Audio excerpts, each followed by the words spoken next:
ಸ್ಪಂದಿಸಿ ಅವರು ನಾವು ಬಂದು ಶೋರೂಮ್ನಲ್ಲಿ ಗಾಡಿಯನ್ನು ಒಂದು 10 ನಿಮಿಷ ಚೆಕ್ ಮಾಡಿ ಆನಂತರ ಆ ಗಾಡಿ ಸ್ವಲ್ಪ ತೊಂದರೆಲಿತ್ತು ಗಾಡಿ. ಅದು ಚಿಕ್ಕಮಗಳೂರು ಜಿಲ್ಲೆ ಕಡೂರು ತಾಲೂಕು ಶೆಟ್ಟಿಹಳ್ಳಿ ಗ್ರಾಮ ಅಂತೇಳಿ.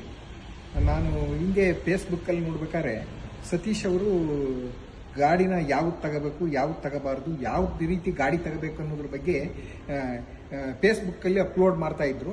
ಅದನ್ನು ನೋಡ್ಕೊಂಡು ನಾನು ಬೆಂಗಳೂರಿಗೆ ಒಂದು ಕಾರನ್ನು ಖರೀದಿ ಮಾಡೋಣ ಅಂತೇಳಿ ಸೆಕೆಂಡ್ ಹ್ಯಾಂಡ್ ಕಾರನ್ನು ಖರೀದಿ ಮಾಡೋಕ್ಕೆ ಅಂತೇಳಿ ನಾನು ಬೆಂಗಳೂರಿಗೆ ಬಂದಾಗ ಒಂದು ಶೋರೂಮ್ಗೆ ಹೋಗಿ ನಾನು ಗಾಡಿ ನೋಡಿದೆ. ನನಗೆ ಮನಸ್ಸಿಗೆ ಇಳಿಸ್ತು, ಗಾಡಿ ಚೆನ್ನಾಗಿತ್ತು, ಗಾಡಿ ಮೇಲ್ನೋಟಕ್ಕೆ ಭಾರಿ ಚೆನ್ನಾಗಿತ್ತು. ಅದಾದ ನಂತರ ನಾನು ಫೇಸ್ಬುಕ್ ನೋಡಿ ಜ್ಞಾಪಕ ಇಟ್ಕೊಂಡು ಸತೀಶ್ ಅವರನ್ನ ಫೋನ್ನಲ್ಲಿ ಕಾಂಟ್ಯಾಕ್ಟ್ ಮಾಡಿ ತಕ್ಷಣಕ್ಕೆ ನನ್ನ ಮಾತಿಗೆ ಸ್ಪಂದಿಸಿ, ನಾವು ಒಳ್ಳೆಯವರು ರೈತರು ಅಂತಂದಕ್ಕೆ ತಕ್ಷಣಕ್ಕೆ ಸ್ಪಂದಿಸಿ ಅವರು ನಾವು ಬಂದು ಶೋರೂಮ್ನಲ್ಲಿ ಗಾಡಿಯನ್ನು ಒಂದು 10 ನಿಮಿಷ ಚೆಕ್ ಮಾಡಿ ಆನಂತರ ಆ ಗಾಡಿ ಸ್ವಲ್ಪ ತೊಂದರೆಲಿತ್ತು ಗಾಡಿ.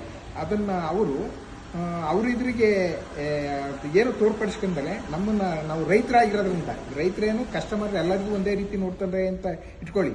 ಆದರೂ ಸಹಿತ ಅವರು ಗಾಡಿನ ಕೂಲಂಕುಷವಾಗಿ ಪರಿಶೀಲನೆ ಮಾಡಿ ನೋಡಿ ನಿಮಗೆ ಈ ಗಾಡಿ ಅನುಕೂಲ ಆಗಲ್ಲ, ತಾವು ದಯಮಾಡಿ ಬೇರೆ ಗಾಡಿ ನೋಡ್ಕೇಳ್ರಿ ಅಂತೇಳಿ ಸಜೆಷನ್ ಕೊಟ್ಟಿದ್ರಿಂದ ನನಗೆ ಕನಿಷ್ಠ ಸುಮಾರು ಒಂದು ಲಕ್ಷಾಂತರ ರೂಪಾಯಿ ದುಡ್ಡು ಉಳಿತು. ಯಾಕಪ್ಪ ಅಂತಂದ್ರೆ ನಾವು ಗಾಡಿ ಇಲ್ಲಿಂದ 250 ಕಿಲೋಮೀಟರ್ ತಗೊಂಡೋಗಿ ಮತ್ತು ವಾಪಸ್ ತಗೊಂಬರೋಕ್ಕೆ ಸರಿ ಹೋಗ್ತಿರಲಿಲ್ಲ.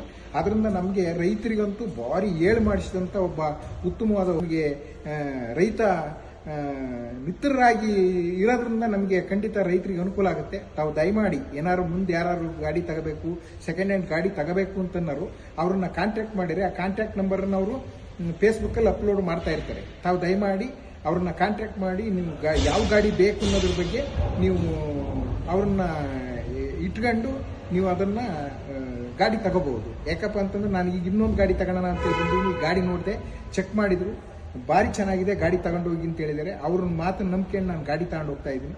ತಾವು ದಯಮಾಡಿ ರೈತರೇ ಆಗಲಿ ಯಾರಾದರೂ ಆಗಲಿ ಬೆಂಗಳೂರು ಕಡೆ ಎಲ್ಲರೂ ಹೊರಗಡೆ ಎಲ್ಲರೂ ಕಾರನ್ನು ಕೊಳ್ಳೋದಾದರೆ ತಾವು ದಯಮಾಡಿ ಸತೀಶ್ ಅವರನ್ನು ಭೇಟಿ ಮಾಡಿ ನಿಮಗೆ ಅತ್ಯಂತ ಉತ್ತಮವಾದ ಗಾಡಿನ ಖಂಡಿತ ಕೊಡಿಸ್ತಾರೆ ಅಂತ ನನ್ನ ಒಂದು ಅನಿಸಿಕೆ.